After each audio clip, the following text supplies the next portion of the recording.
to say this. It's nothing like going on a trip and being safe. I remember Quincy Lewis. I was watching that video. You from ATL, so he was like, I want to be safe. And I was like, oh yes, guys, you are, when they book a trip, you are safe.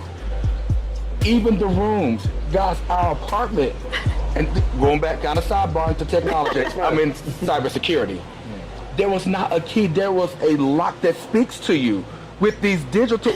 I was like, if you enter the wrong code, she'll tell you invalid. I said, look. And she'll tell you when you've locked the door successfully. Right. Never seen it in the U.S. Right. So I'm like, the safety. I mean, you guys really got this thing down of keeping us safe, putting us in these areas that are safe. Yeah. I mean, what more could you ask for? Because I told Latasha, I said, y'all, you did. I said, girl, you did this. Y'all did this. He did send me that message. Yeah. He did. Safety comes up a lot. It does. Yeah. Even with videos that I've seen of other people and their experiences, safety does come out a lot because of what's being put out there in the media.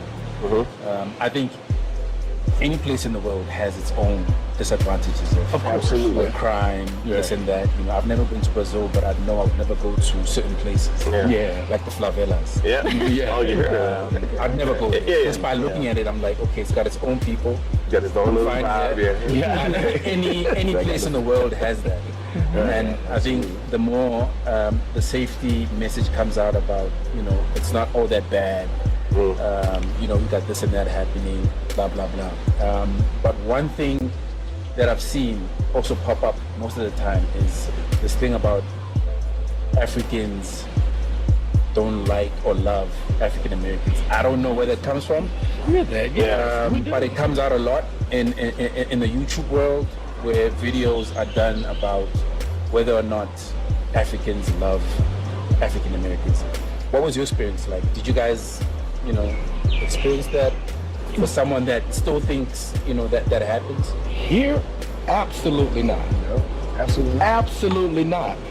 Everywhere, every person, African I've shaken hands with or I've been searched from, the attitude is just so Gracious. so gracious. It's just like, goodness, I mean, there's no attitude and just so friendly. I mean, and like I said, willing to just help. Willing to tell you this. So I have not gotten that type of experience at all. That's really true. At all. Or thought they were better than, no, I mean, I've gotten that at all. Yeah, and you go in a store, you know, it's not like somebody standing there watching you as if you're going to steal something. Like normal. Like normal. They're watching you to help you. You know, they're really going to probably come over and help you, or they're going to help you as soon as you walk in the door. Like we went to a clothing store today, and they were just all over it. Like they, you know, took our bags that we already had shopping bags, so they took our bags, put them behind their station. I mean, they were just extremely helpful. Every time I needed to try on something, even if there were other customers in the store, they were running and getting the clothes to allow me to try them on, as many as I wanted to. I mean, it was just like customer service is just like over the top. Like it's a whole nother level. So that's the way it should be. Yeah, absolutely. Yeah.